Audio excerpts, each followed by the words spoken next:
The nuclear power plant suddenly lost electricity. Burns was tied up. The nuclear plant came under attack by mercenaries. In this moment of crisis, Homer stepped forward. Single-handedly, he defeated those terrorists. But all of this was just Homer's fantasy. At that moment, he was standing in front of a fan, trying to blow away the odor from his body. Lenny and Carl were so overwhelmed by the smell that they could barely keep their eyes open. They quickly urged Homer to see a doctor. Just then, Smithers delivered this month's paycheck. After working at the nuclear plant for so long, he had been waiting for this day. He had finally paid off all his debts. He decided to quit this miserable job. He went to Burns' office and voiced all the complaints he had been holding back. Seeing that the boss's office was too tidy, he removed the coaster and dumped out the trash. Then he humiliated Burns, using his head as a drum to beat on.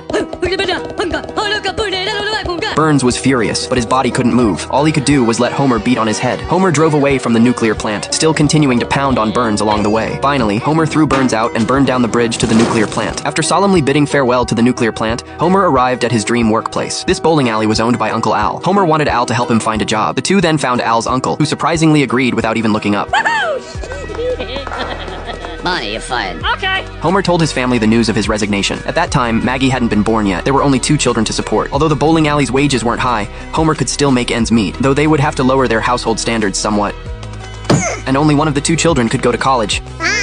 Having left the unpleasant job, Homer became much more energetic. To celebrate his new life, Homer treated Marge to a nice dinner. Then they went for a walk on the beach and got intimate on the deserted beach, but sand inadvertently got into their pants.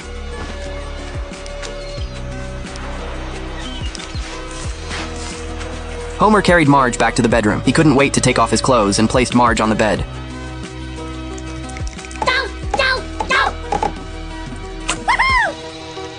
This was the origin of Maggie's conception. However, Marge didn't tell Homer at the time, and Homer had no idea about Maggie at all.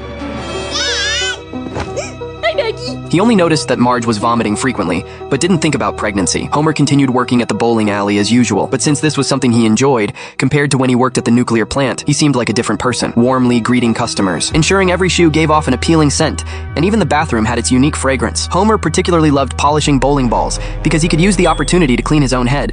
Homer, did you polish your head in a Shino Ballo? No. Okay then. Homer's diligent attitude earned rave reviews from customers. He had finally found the right stage for himself. However, after Marge's checkup, the doctor told her she was pregnant. Marge didn't know whether to tell Homer, since the new job clearly couldn't cover the expenses of raising another child. So Marge first told the children. Just as she was about to tell Homer, she found him praying. Okay, deal.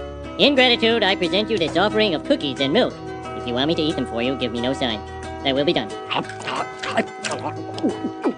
Seeing this, Marge had to seek advice from her sisters, but her sisters had never liked Homer. Hearing that Homer's income couldn't support the family, they wanted to notify Homer immediately, but Marge understood their intentions and made them promise not to tell Homer. Although her sisters agreed not to tell Homer, they told the radio station about it. Within an hour, Homer would know.